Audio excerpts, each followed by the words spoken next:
Austin Peay is Western Kentucky's spread has moved 5 points this morning. What? Austin Peay. What did you say?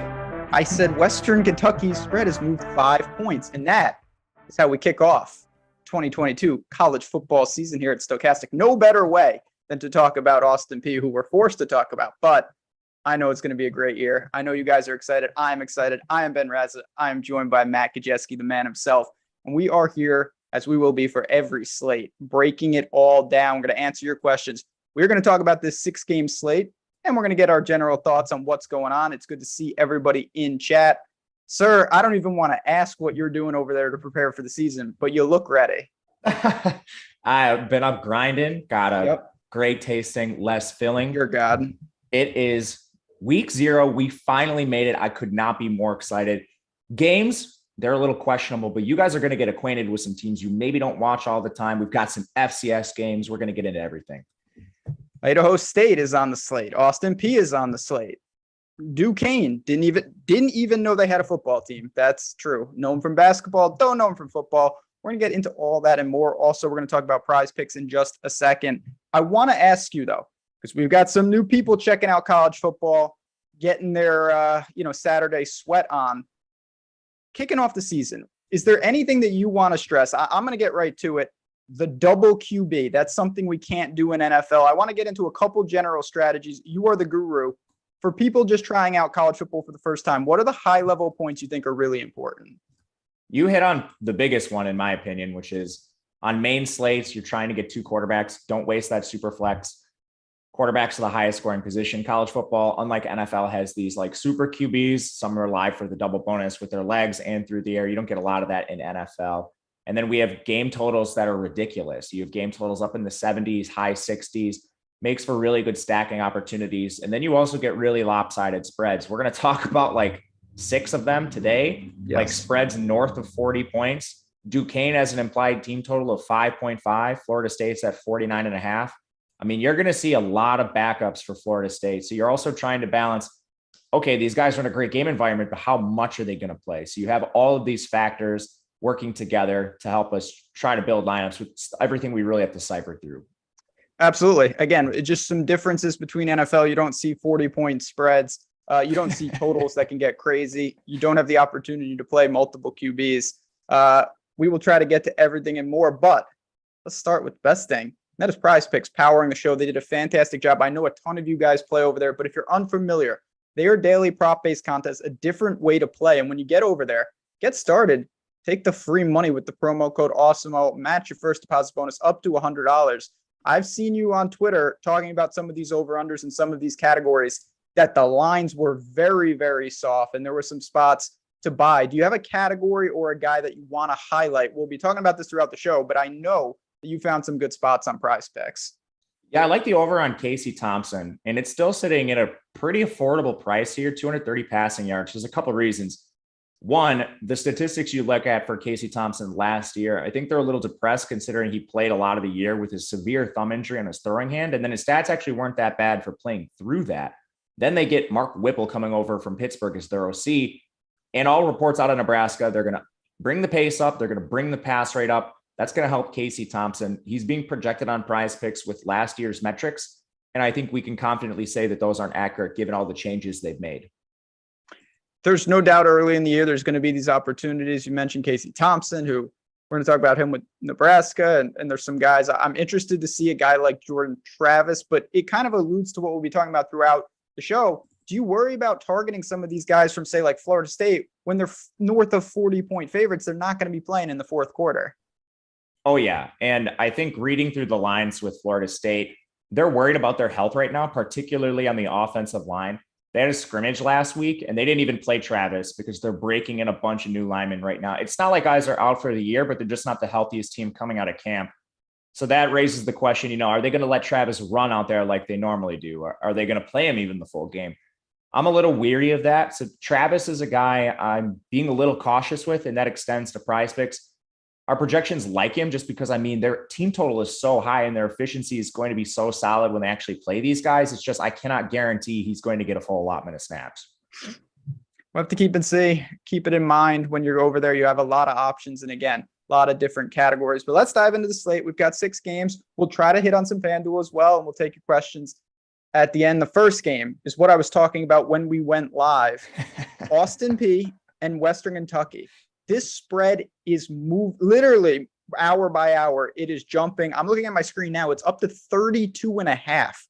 It was 27.5 when I looked this morning. That was only a couple hours ago. We have an over-under north of 70 now. It's at 70.5. So it seems like a good game to target, but let's start with the lesser-known team. I mean, look at that on the sidebar. That has jumped 5 points. That is massive in both of those numbers. Can you target a team like Austin Peay in a good game environment, but they're going to get blown out? I think you can. They're certainly more desirable than the other FCS teams. Their implied team total is north of 17 points. So, I mean, that's 2 touchdowns, getting close to 3 touchdowns with this team.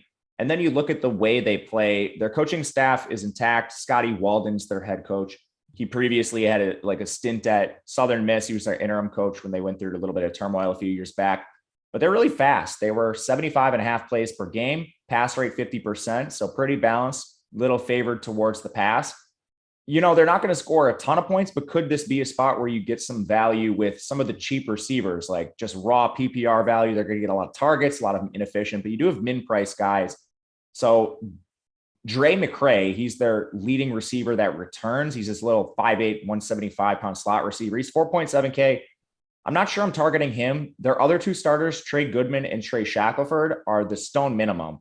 So again, like if you got 8 targets for one of these guys and caught like 6 for 70 yards, that's pretty good for the stone minimum. So I think those guys should be in play. Quarterback for this team is a mess. They don't have a clear starter right now. I think one of 4 guys could start. They got Mike DeLillo, who was the Middle Tennessee State transfer, played a little bit for them last year. They also have Sheldon Layman, who played a little bit for them last year. No clear starter at quarterback. You probably don't want to target the quarterback for Austin Peay anyway. Running back's going to be a committee. They added Jacksonville State transfer John Samuel. They also have their 3rd leading rusher back, CJ Evans, who kind of like splits time between the slot and receiver. These are pretty unexciting skill position players outside of the cheap receivers.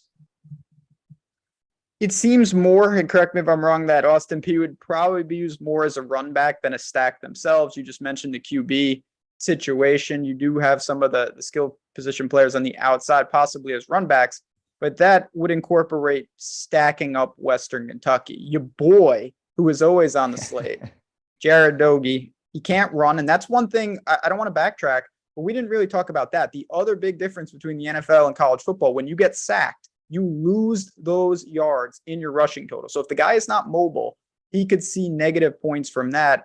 And we know that their potential signal caller is not mobile here, but Austin Reed, who's very expensive, obviously is in line for big production today.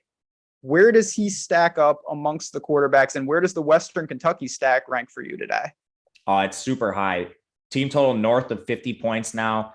The spread's not crazy. I mean, it's getting crazier. So it's kind of entering the territory where we might have to take some snaps down. Usually I use 4 scores for that, which it wasn't at this morning when we did the projections. Now it's quickly rising north of 4 scores. So we're kind of getting into the territory where, all right, does Austin Reed actually play the full game?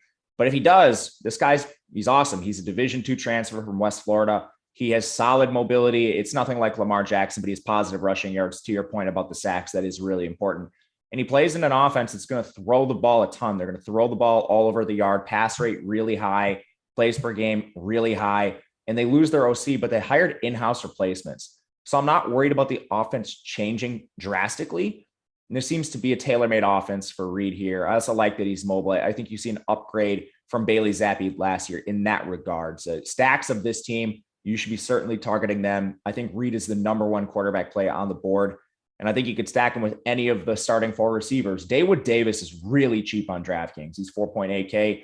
And I don't know why. He's more efficient than Malachi Corley. Their target shares were similar. And Malachi Corley, 7.6K. There's just no reason there should be a price difference. Corley at 7.6 and Dawood Davis at 4.8. They even priced the 2 transfers above Dawood Davis. Michael Matheson from Akron, he's at 5.6, and Jalen Hall, he's at 6.6. We haven't even seen those guys in the offense. They're transferring up to Western Kentucky, both coming out of the MAC. I mean, they're going to run 4 wide a lot here, so I think all 4 of them are in play. But as far as price-adjusted plays, I was really surprised to see Dawood Davis this cheap. Do you envision possible scenarios where you take upwards of 3 of these guys with Reed, or you think 2 is the sweet spot? How many is too many? Or do you think you just fully leverage potentially and take like 3 receivers and hope they throw the ball 50 times?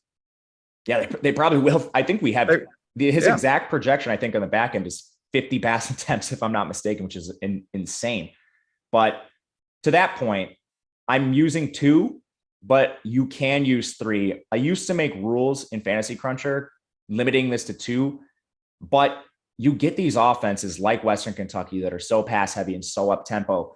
And I remember a few years back, the big GPP, I don't recall what it's called on DraftKings, the college football main GPP, usually $15 price point, like somewhere between 50 and 100K up top. It was taken down by a Keaton Slovis triple stack, not even the run back. I can't remember who USC played, but they were big favorites. They racked up like 30 points. You didn't need a run back. You just needed everyone from USC because they scored so many points. Western Kentucky's kind of in that territory today with the 49-point implied team total. The other reason why I'm not as interested today is you have Western Kentucky at 49. Then you have UNLV at 37.5. You have Utah State at 43. You have Florida State at 50. Like there's a lot of really high scoring teams today.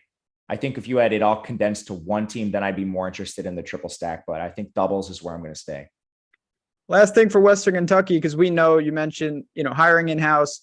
We saw Zappy throw the ball early and often last year.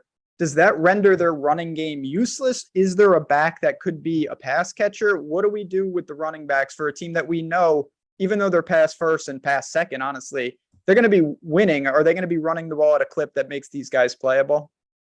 Their GPP plays, the issue is we don't know who it's going to be necessarily. Last year, they used a 4-way timeshare. 2 of those guys are back in Kyle Robichaud and Jakari Moses. They also added Indiana transfer Davian Irvin Poindexter. As far as just like raw recruiting numbers, he might be the best of this group. And then they also have a redshirt freshman in Javi Bunton, who's been hyped up. He played really well in the spring game for this team. I think he might even get some snaps. So when we have just backfields that are more condensed than this in good game environments, outside of the big tournaments, I don't think you need to mess with it.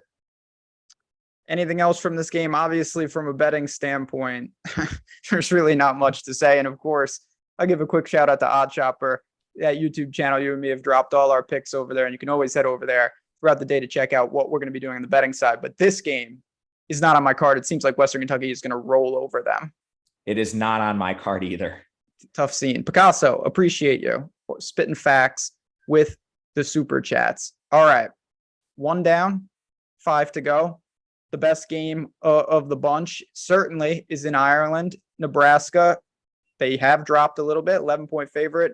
Versus Northwestern, 51-point total. The Sharps maybe came in once Northwestern ticked to 14. Then there was major buyback. I'm more on the Nebraska side in this game. You mentioned Casey Thompson earlier in the show. Let's start with them. What do you think this offense looks like? How do you think Nebraska kind of runs their offense against Northwestern today? I think it's kind of a blend between what we saw with Pitt last year and what Nebraska ran last year. They passed the ball 45% of the time last year. Their plays per game, 69.5. That was 76 in the country, compared to Pitt, who was 27th in pass rate and 9th in plays per game. But again, Pitt had a really good offense. They had an NFL signal caller in Kenny Pickett. They had the Biletnikoff winner at receiver, and they had a powerful, strong offensive line. Nebraska doesn't have any of those, not one. So can they actually play to the Pitt plays per game? Can they pass that much? I don't think they're quite going to get there, but they're certainly going to improve on both those figures compared to last year, which makes Casey Thompson really intriguing. And again, to speak to his stats, 63.2 completion percentage, 8.1 yards per attempt with a severe thumb injury on his throwing hand. Like, props to the guy for gutting it out. He's honestly taken a lot of flack for his performance, even though he was playing through that severe injury. And he's somewhat mobile, 157 rushing yards last year. I mean, not fantastic, not a true difference maker there, but you love to see the numbers in the positive at least. In this offense, I think he's pretty cheap and he's really interesting for tournaments. He's not going to project quite as well as, Bonner and Reed because their team total's not as high, but I think he's certainly there in terms of upside. Yeah, I've always been a fan of Casey Thompson. He's got a little mobility, certainly could be a red zone threat. I think they can use him in some ways like they used Adrian Martinez. The next question, of course, becomes, first of all, he's playing a much more competent team than some of these other teams. And then the stackability. Who on the outside, and we'll have to look into, I don't know if you know this, Omar Manning possibly not even dressed. Who do we have on the outside for Nebraska that could be the obvious stack up with a guy like Thompson? Yeah, that's the problem. I personally don't think there's an obvious one. People in the industry seem to think it's Trey Palmer, which I think is being really generous for a guy who's below average in yards per route run. He's never been able to start in college at LSU. I mean, start and play a full allotment of snaps and routes. He's never done that in his career. And this team historically rotates receivers. Even with Omar Manning not likely to play, they still have Oliver Martin. He was more efficient than Trey Palmer last year before he got hurt. They have Xavier Betts, who had a 38% route rate last year. They had Marcus Washington from Texas. Even a guy like Isaiah Garcia Castaneda was a transfer from New Mexico State. Alante Brown's a young player who's received a lot of hype in camp. They didn't release a clear depth chart here, which makes me think you see a rotation. Palmer's probably the best option to target here, but I really question whether he's going to be out there for a full allotment of snaps and routes. So stacking is a good spot for GPPs because of the uncertainty, but I don't think there's a clear guy. Yeah, it's tricky. And again, it opens up potential value, but is there really anything else there? And then feel free to loop in. What do you anticipate on the ground for them? Is that a spot worthy of attacking? I think it's going to be a timeshare. They add a pretty good JUCO guy in Anthony Grant, but they also have Ramir Johnson, who's this small scat back type. I think he's going to be the main pass catcher in this offense, and then they're going to use Grant as more of the early down guy. And they also have Jaquez Yant and Gabe Irving. Yant was the most efficient back. You look at yards after contact per attempt, forced missed tackles per attempt. Yant was better than everyone else on this team. But, they continually force out their inefficient runners ahead of him, which raises a lot of questions to me about the coaching staff. Hopefully Whipple can figure that out. The issue is Whipple also has a history of committee backs too. You look at Pitt. He also couldn't get Israel Abanaconda on the field, who was their best rusher. So I think a lot of the skill position players are going to come down to timeshares today until they can really iron out who their lead players are. I'm not targeting any backs for Northwestern. In stacks with Casey Thompson, I would prioritize Palmer and Oliver Martin, but don't feel great about it. Last question before we move to the other side. Any interest in running Thompson naked? I think you can. Okay. Yeah, I see that. Not my preferred idea, but I get it if you're building a bunch of teams.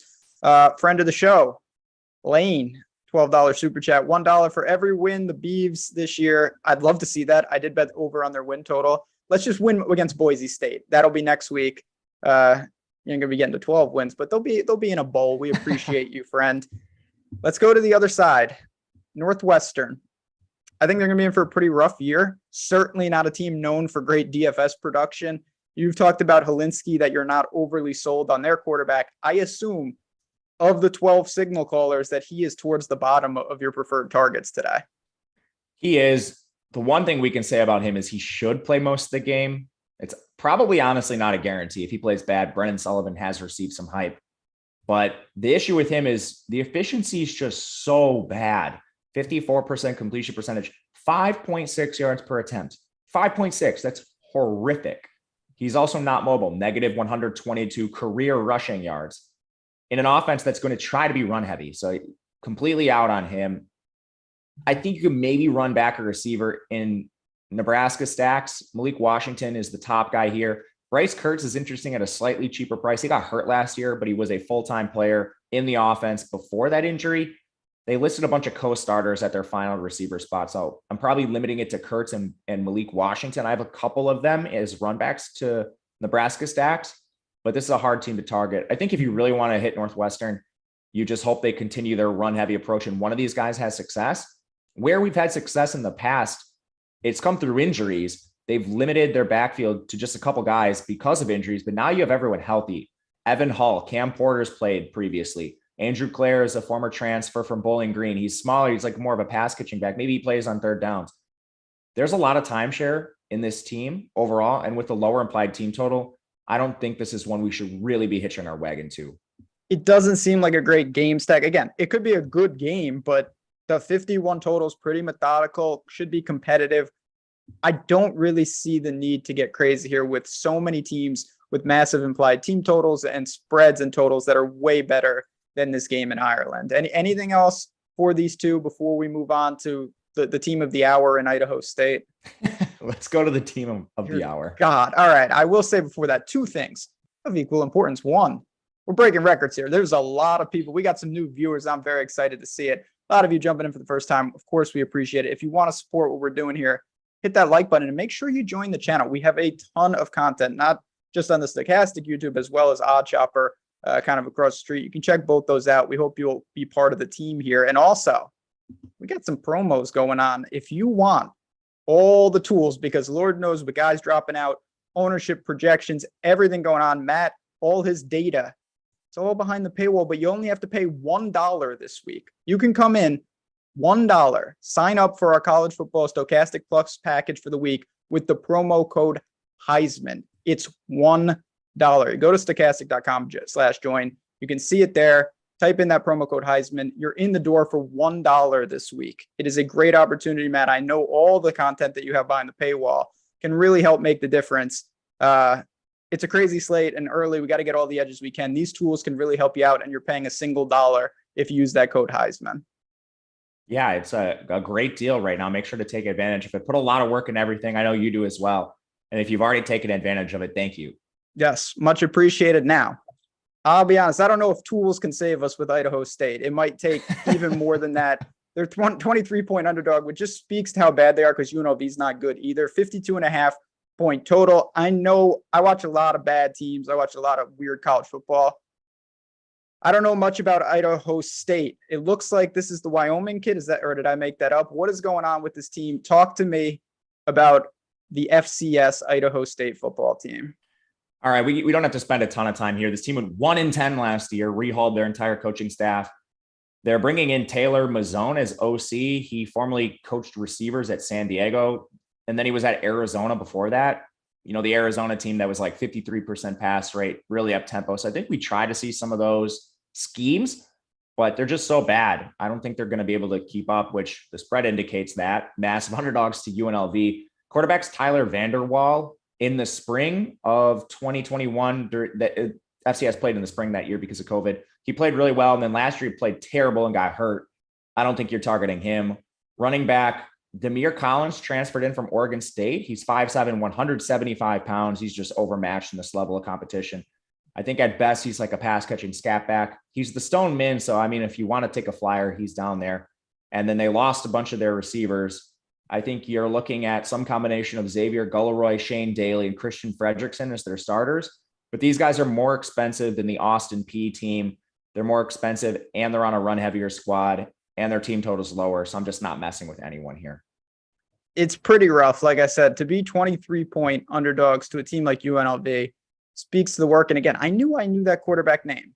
I remember that guy from Wyoming, who we'll talk about in a little bit. But I think it's pretty safe to say that you see no reason to really target Idaho State, and certainly stacking them up seems way too extreme. Yeah, I think so. And in the chat, Blaine saying Demir Collins is good. Yeah, he's a really high recruit, actually. He's a top 500 recruit. He's borderline 4-star. He's just tiny. He's really small, and they have other guys in the backfield that are bigger. So I'm worried about this being some semblance of a timeshare based on his physical profile. But yeah, he's really talented. I mean, top 500 recruit playing for Idaho State is really good. Why is there... I mean, whatever. That just seems very, maybe he's from Idaho, but then he should be playing on the blue turf. Who knows? He's there. Maybe they will use him. Let's go to the other side. UNLV has been really rough. They're one of consistently the worst teams in the country in recent years, but you couldn't ask for a better matchup for this team. This will be one of the only times they're on the slate, one of the only times we can target them. Where do you think they should account for most of the 52.5 implied total? How do we go about attacking this team? What kind of profile does UNLV run as an offense? Yeah, man, UNLV with the massive team total, 24.5-point favorites. That's pretty solid. UNLV's offense, they're so inefficient, it's really hard to say. You know, like they were 125th in plays per game last year. Not because they necessarily try to run super slow. I think they do to a degree. They just couldn't stay on the field and sustain drives. That's going to limit your play volume. They're balanced in terms of pass rate. They were 50th in the country last year. I think more because they're getting crushed by everybody. But they brought in a decent transfer in Harrison Bailey. He's a top 100 recruit in his class. The issue is he's now gotten beat out by Jarrett Garantano, Joe Milton, Hendon Hooker, and he didn't win the job here. He was listed as co-starters with Doug Brumfeld. And if you watch Doug Brumfeld last year, 43.5% completion percentage. Man, I don't know. Harrison Bailey just might not be very good. All that to say, we're not targeting the UNLV signal caller. It's just not clear. One spot that we can target is the UNLV running back situation. They're massive favorites at home against an FCS team. They got Louisville transfer Aiden Robbins, who's 6'3", 230 pounds. He has 7 career rush attempts, but this guy's just a good recruit for this level of program, and he's 3.3K. He was listed as the clear starter over Courtney Reese and Chad Magyar, who are listed as backups. I think there's upside for a feature back workload. We haven't seen it yet. So he's projected a little cautiously, but just know this guy could be a bell cow, and he's 3.3K. So I'm not sure it even matters. Even in a timeshare in this game environment, he's a very good play. I know we're not talking a ton about this, and I don't know. I mean, you are drinking a Miller Lite at 10 in the morning, so you probably are. Are you playing cash? And if so, this guy seems like a cheap target. Is he cash viable? Yeah, he should be a cash lock. Okay, there you go. Simple enough. Again, I pretty much know the answer. I assume that you are not betting this game. No, I am not. I'm not. No. I didn't bet any FCS games. No. If I was going to bet an FCS game, I think I'd actually bet Duquesne, but we'll get into that in a little bit. This is, again, in terms of stackability with Idaho State. I mean, it seems like this is the type of game to take maybe a one-off with UNLV, particularly in the backfield, and call it a day rather than stack something up. Is that fair to say? I think so. We could touch on the pass game. It has a chance to be decent. I mean, their team total is so high, you could take shots on these guys in tournaments. Kyle Williams is their leading returning receiver. He's solid. They got Michigan State transfer Ricky White, who I know you'll remember from that 200-yard game he had in the COVID shortened season.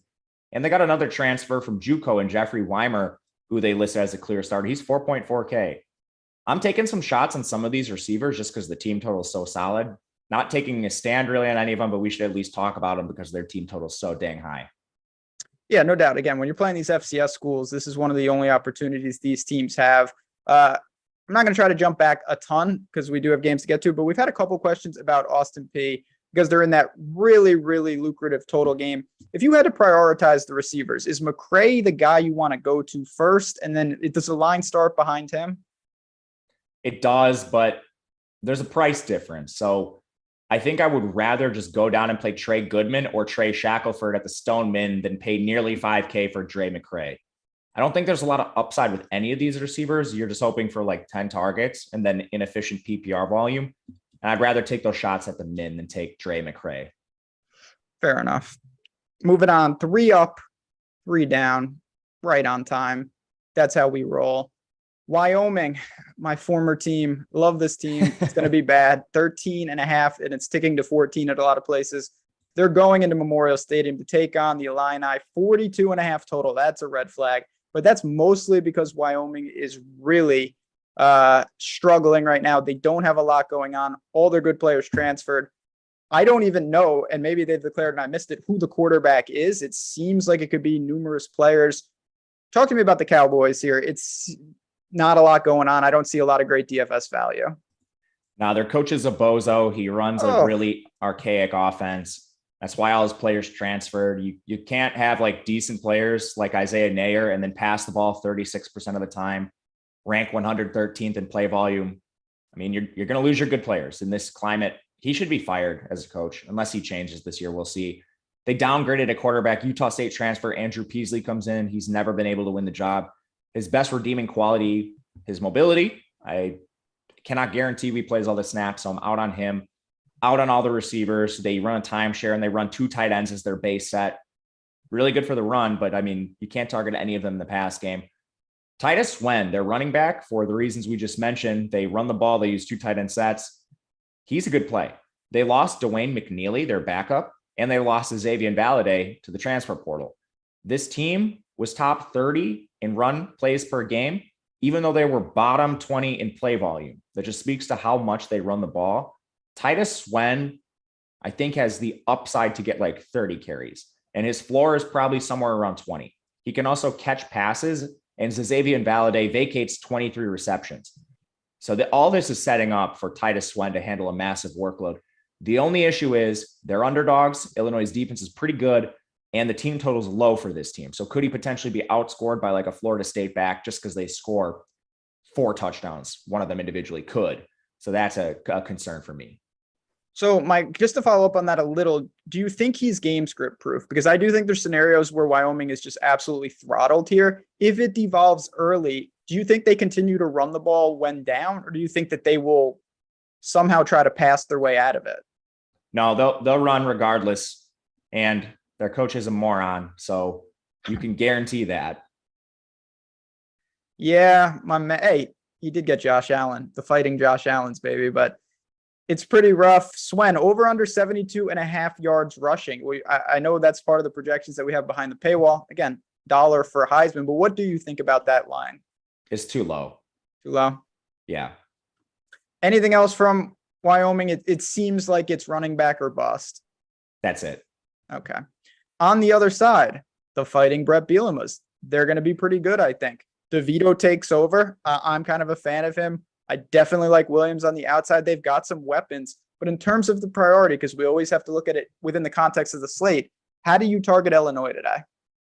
Yeah, they have the better team total here. Still a little concerning, the overall game. I think Illinois is just going to try to run it down their throat. They bring in Barry Looney from UTSA. He did run up tempo there, so that's at least possible. They were at 74 plays per game, which is solid. He was also the coordinator of like a run-heavy up-tempo team, which fits this Illinois volume. Tommy DeVito is just going to game manage his way through the season. They don't have a good signal caller, so that could limit them, but not in this spot with this putrid Wyoming team on the other side.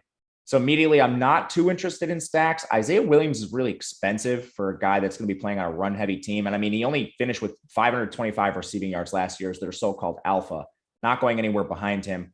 Chase Brown is somebody we should target, though. He's like the crown jewel of this program. He's 5'11", 200 pounds.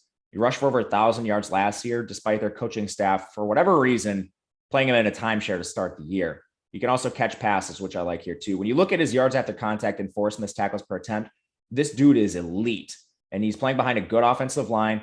They returned 3 starters. Yes, 3, not 2. Jordan Slaughter's a previous starter. A lot of people will tell you 2. And they have a massive size advantage over Wyoming's defensive line. It's been a big talking point this week. Bielema likes to prioritize big 300-pound linemen. I believe every single one of them is over 300 pounds. And Wyoming's defense averages like 270 pounds or something ridiculous. They're going to have massive size advantages over this tiny interior defensive line of Wyoming. Yeah, I think they have advantages everywhere. You've mentioned some of the skill position players for this team. In terms of stackability, is it better just to target some guys here and there amongst other team stacks, or do you think that Illinois deserves to, load up on them and hope that maybe, Titus on the run back could work?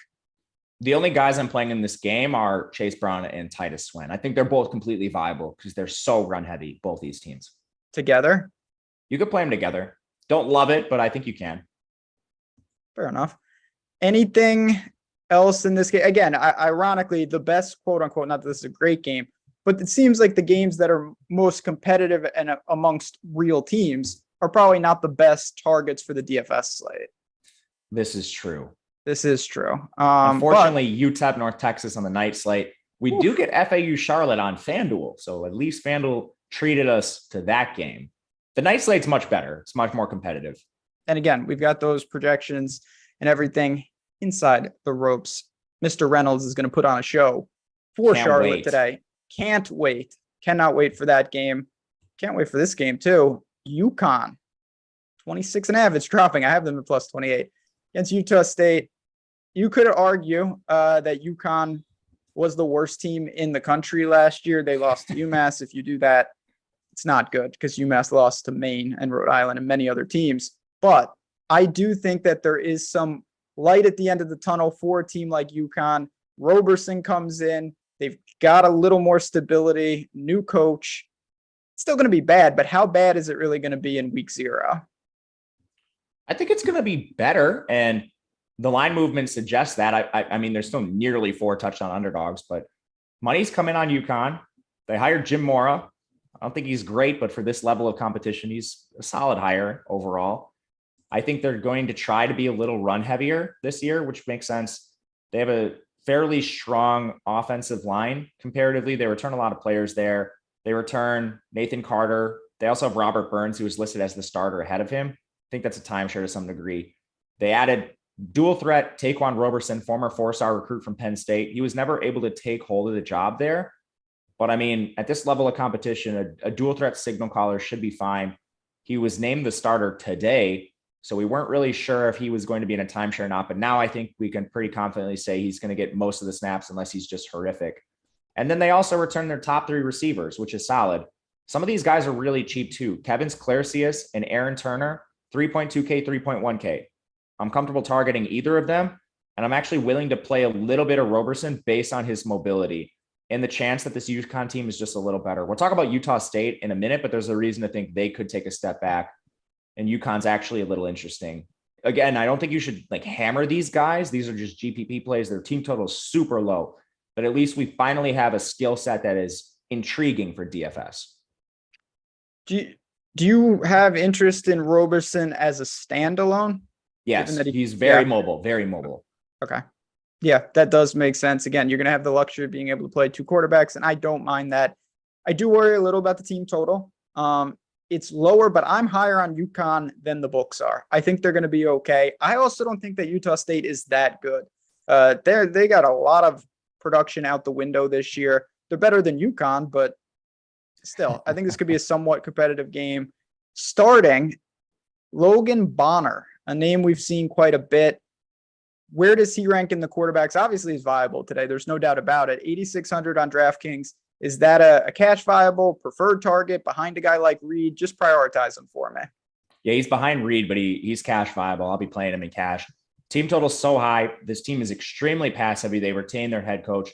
Their team total is over 40 points. So they're going to score a ton of points. And for a team that's extremely pass heavy, that's interesting.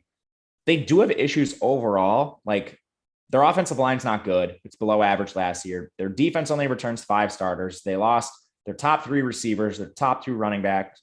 Their top 3 receivers. Unbelievable how much they lost at wide receiver. So we kind of have to do some guesswork when we look at stacks because we know they're going to throw a lot and we know Bonner's capable. The only guy that's back is Justin McGriff. I think he's fine. He was fairly inefficient last year, but he was playing behind a bunch of guys like Tompkins and stuff. They add Maryland transfer Brian Cobbs, who's actually been pretty efficient, but he's never been a full-time player for them. Maryland has a really strong receiving core, so no slight to Cobbs, but I think he's going to be their clear wide receiver 2. And then they listed 3 different players for co-starters at their wide receiver 3. JUCO transfer Terrell Vaughn, Kyle Van Leeuwen, and Nine Davis. They're cheap, worth dart throws. I played a little bit of Nine Davis based on some camp hype, but I'm focusing on McGriff and Cobbs in this stack, and it is a very attractive stack overall with Bonner being so pass heavy overall. If you go to that stack for Utah State, do you have interest in a run back for UConn? I did that in a few. This is also a situation where they could just blow out UConn and UConn could score like 10 points where a run back's not really necessary. So I could see it going either way. I did run back some of these like min price receivers in some. I did run back Taquan Roberson in some. And I also ran some just with the Utah State stack. Last question on the Utah State side. Anything for the backfield, or do you prefer targeting Bonner in the pass catchers? The backfield's awesome too. I split my exposure to this a little bit. I played some with Calvin Tyler as well here. With Bonner? Just okay. Full stack, which you'll see work plenty of times with these high team totals. Last year, he had nearly 900 yards, average 4.5 yards per carry.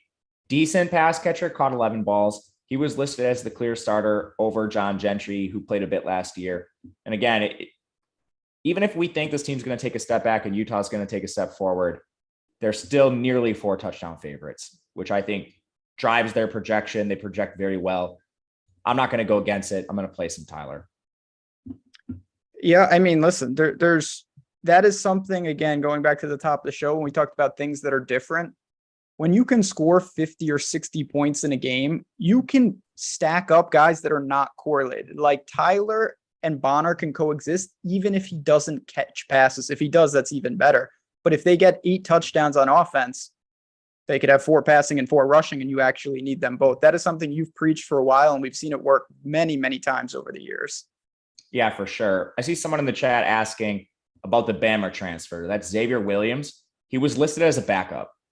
So I don't know. He could just be one of these 4-star highly recruited guys that was a miss. There's no reason he should be listed as a clear backup. You also have to weigh the fact that sometimes these coaches aren't exactly the most forthright with their depth charts. We have to use the information that we're given right now. We'll get a ton of information after this game is played. But based on him being listed as a clear backup, I'm not playing Xavier Williams. Yeah, again, big name that seems to not be able to crack that depth chart. We're going to find out today. And certainly for next week, we will have more information on some of these guys. I will try to we're going to have some time. We will get to this. Everyone wants to talk about Charlotte. I love it. I love Charlotte. Yeah, me too. Awesome team and a great game against Florida Atlantic. Not on the DK slate. After we talk about Duquesne and FSU, we'll do that. We'll do kind of a money ball extra game. Why not? Let's live a little. Is Omar Manning playing? It looks like he is not. So that is something to keep in mind. 43.5 point underdogs. I know times are tough in Tallahassee, but you couldn't find an easier cupcake than Duquesne. They go in 54 point total. I'm going to declare it the first of the season. It's the Bowling Green Award of the team that has absolutely no relevance to the slate. I assume that is Duquesne. Is there any merit to playing anyone on this team? No, they're extremely run heavy and extremely slow. So we don't even have the Austin Peay. All right, maybe a guy could get 10 targets. That's not even really in the realm of possibility. Their quarterback's bad. Darius Parantes, he had a 59% completion percentage. He averaged 180 passing yards per game in the FCS. Just not going to cut it. That means their receivers probably not going to cut it either. They do have Joey Isabella, yes, brother of Andy Isabella, who might be their top player. He was their top returning receiver at least. But they added a Marist transfer in Dwayne Menders. He's fine. No idea who the last starter is. I'm guessing it's Ryan Iacone. But again, run heavy team. You don't want to target these guys. If you're looking in this range, just go to the Austin Peay guys. They have like 4 running backs, I think, that could play. Billy Lucas, DeMarcus Ware, Jamario Clements, and DeMarcus Townsend are all live to do this. I'm not interested at all. No, this team, they opened the season last year against TCU. They lost 45-3. That seems about where this could fall.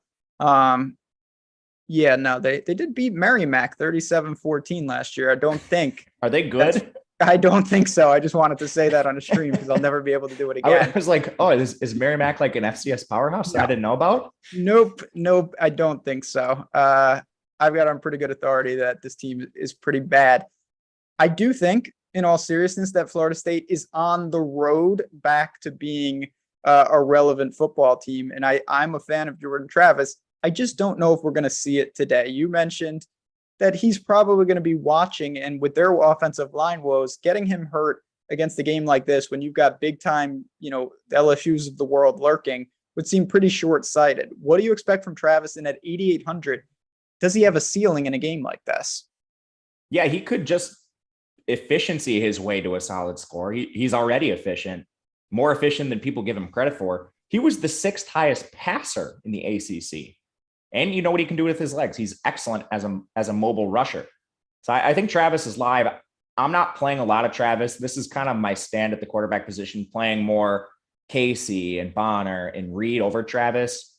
And it's terrifying because they're massive favorites. Travis has an excellent dual threat skill set.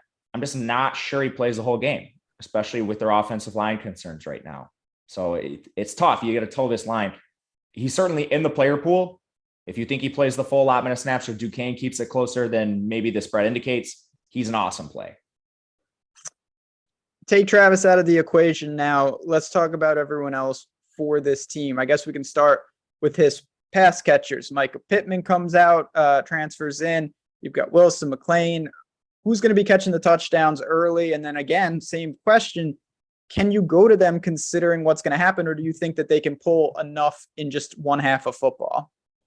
I'm always interested in any skill position players as long as they're playing the full game for teams that have implied team totals in the 50s. So this depth chart on offense, they listed one guy as the main starter, and then their other 2 receiver spots all had co-starters. The one lone clear starter is Micah Pittman, comes over from Oregon. He wasn't very good there last year, just 12 catches, but he didn't play the full season. So I think there's a lot of upside with Pittman. From there, the co-starters were Ontario Wilson, Deuce Spann, surprisingly, Johnny Wilson, and Malik McLean.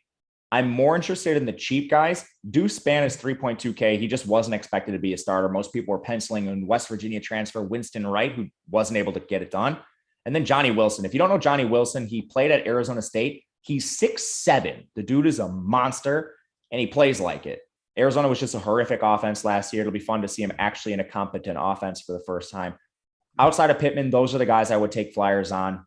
But again, as huge favorites with concerns at the quarterback position, I'm more interested in the runners, who I'm sure we'll get to in a second. Yeah, I mean, it is true, as Chat's pointing out. All these guys, yes, they could score 4 touchdowns in the first half. There's no doubt about it. You're just drawing a little thinner. I legitimately don't see any scenario where Duquesne hangs in this game enough to force Travis to do much of anything late. Yeah, I agree with you. Like, you can't be giving him carries in a game like this. And his prize picks, rushing totals at 49.5. He's going to have to do all of that in the first half because I don't see him running around at all in the second half.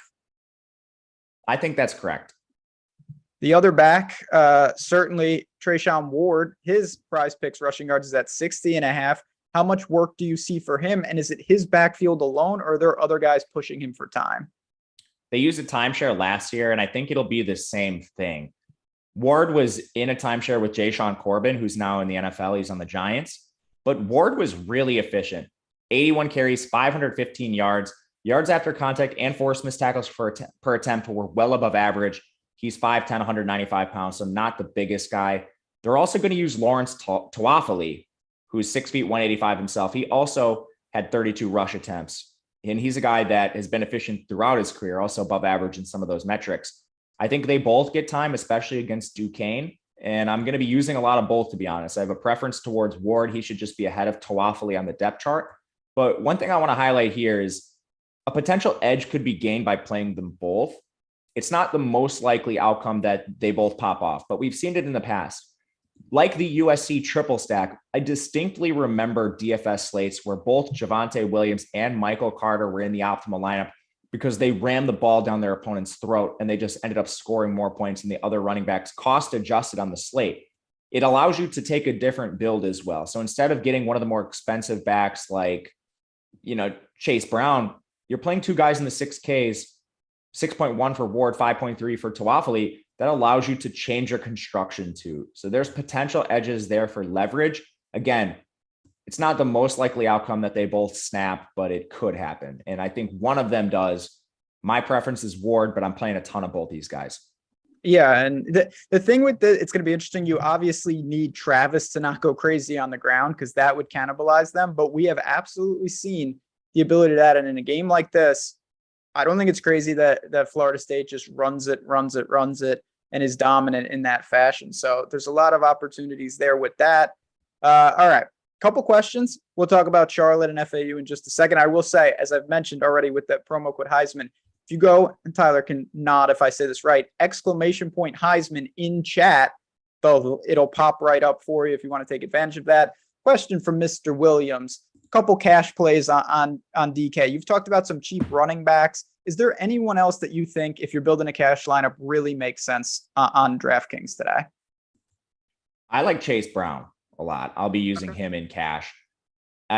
Just overall, the projection between him and Swen efficiency wise, I think a lot of people are going to have to come down between these guys. They're not really that close in pricing, but one thing we didn't talk about earlier. So quick before we get to the cash conversation, someone brought up leaving money on the table. This is the best week to do it because the prices are just not accurate. Like Aiden Robbins being at 3.3K, he should probably be a 7K back today. So even if you're using Fantasy Cruncher, you're going to get some lineups that project well that are leaving like 800 on the table, that might be leaving like 1.2K on the table. Don't be scared of that today specifically. In future weeks, if that happens, you're probably doing something wrong. But today, I think you can. So back to the cash backs.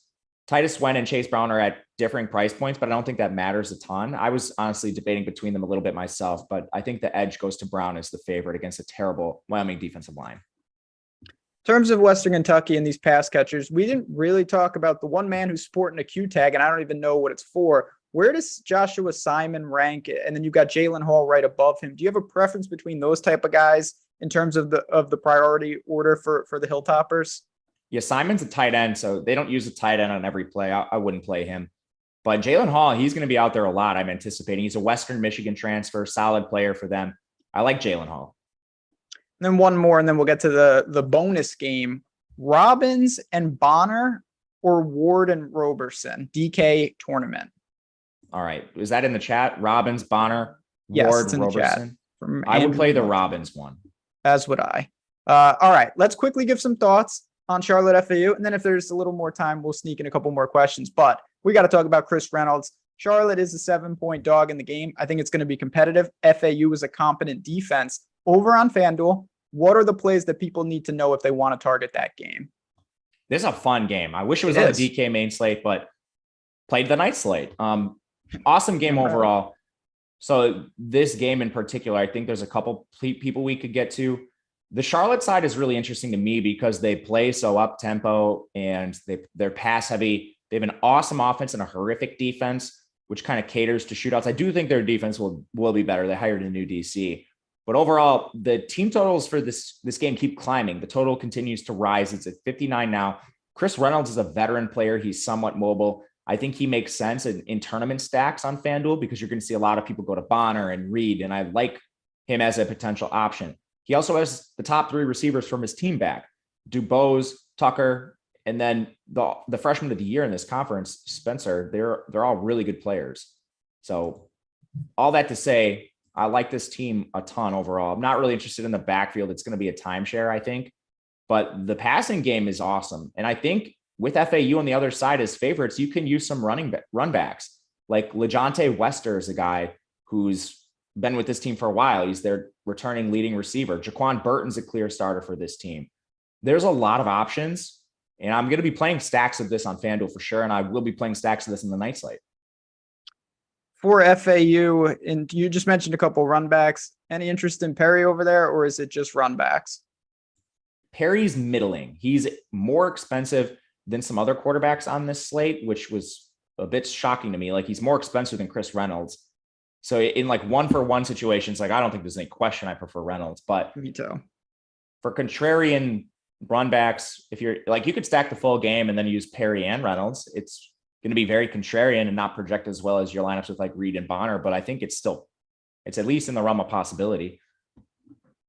I'm with you. I mean, I like I said, I'm pretty high on Charlotte. I'm really high on Reynolds. I'm very impressed with him as a player. Their problem, and it could help in DFS, Charlotte's defense last year was one of the worst defenses I've ever seen. They were bottom 10 against they were just awful. And I know you can attest to that as well. Just absolutely terrible. They're going to be improved, but still FAU will move the ball. Charlotte will have to keep up. Tristan asked, using 3 Western Kentucky wide receivers or limit to 2. I think you mentioned earlier, 2's probably more optimal, but if you're going to be different, I think it's okay to jam 3 in and hope the game gets out of control. I limited it to 2. Okay, there you go then. Do you need to play poorly in cash? Appreciate that super chat from Chris Carlton. No, you don't need to. He's fine in cash though. But you would admit, and I just want to tie it in because, again, we got a lot of people in here, and we're going to push over 100 likes before this end of this show. If you want to just knock that out right now, you should be using 2 quarterbacks in cash, correct? Yes. Simon, in or out? I believe you said you had no interest, right? I don't know if he's playing, but I'm not playing him either way. You're not going to get news on that. Friend of the show and also college football sharp, your boy Steve Boynton. Are we betting Charlotte? I got him at +7.5. I did get the hook. I think they're very live to win the game. Over anything better than +230 on that money line, I'm okay with. Yeah, I love Charlotte. Yeah, you gotta love Charlotte. What happened to Awesemo? Nothing. We are here. Same crew, same everything. We're just called Stokastic now. You can read about that on the site, but don't worry. We're not going anywhere at all. We got a couple minutes left, 2 minutes left before kickoff here. Any thoughts that you want to give? Again, general knowledge about the slate itself. When you found yourself building, is there a theme to your lineups? You mentioned leaving money on the table in week 0. Anything else for this 6-game slate that we need to know about? I'm just hammering the high team totals. That should be no surprise to anybody. But I'm just trying to get creative with the way I'm doing it, whether that's, playing Toafili and Ward in the same lineup, or using like a full game stack. Like I have some Western Kentucky stacks with the cheap Austin Peay receivers on the other side. So trying to be cognizant of that. And then I also left a little bit of salary on the table in some lineups, nothing crazy, but again, you can actually build some viable lineups with some salary on the table today. There's no doubt about that. And my final thoughts really are that with FCS schools in the mix, it's a little different dynamic. You're going to have teams that can really run it up here. And it's something that we don't really get to see a lot. So don't be afraid to target some bad teams and guys from UNLV. Certainly Western Kentucky, Florida State's not a terrible team, but they may have their struggles. And even a team like Utah State's expected to have a lot of success. But I think for a 6-game slate, we did pretty good. I want to give a quick shout out. We don't need to go through the game. My favorite bet, I know a lot of people have asked this, of the entire slate is the Vanderbilt game. Vanderbilt and Hawaii. I really like Vanderbilt. If you want a breakdown of that and all the other picks, go to OddsShopper YouTube. Mr. Gajewski has already done a full game-by-game breakdown, and we have Betting You, which is our podcast and weekly show breaking down every game in depth. So if you're looking for that type of stuff, OddsShopper YouTube is where you want to be. Of course, you want to be here for all the DFS knowledge. And then the last thing, this is not it for you today. We got a little preseason live before lock, do we not? Coming up in a few hours. Preseason live before lock, our last big slate. We have 8 games today. Busy day for me, but then going to go enjoy some of these great tasting West feelings and just soak up college football, man. I am so happy college football is back. Thank you guys for all being with us and watching it here every single weekend, man. Couldn't be more pumped. It's a well said. It's going to be a fantastic year. Best question we got so far. Chronic Smith just got here. Who is Duke? Yeah, Duquesne. Your guess is as good as mine of why they're on the slate, my friend. I don't have answers for that, but I do know that it's going to be an absolutely fantastic year. And I hope everyone watching this show today stays with us the whole year. We're going to have slates Thursday, Friday, Saturday next week. You're going to be getting a ton of us. But until then, friends, let's cash some tickets. Hit us with those screenshots after you win some tournaments today. For me, for Matt, for Tyler behind the glass, the third part of this show. Good luck today. Enjoy college football kickoff. And thanks again to PrizePicks for powering us. Enjoy. We'll talk to you guys soon enough. It's going to be a great year.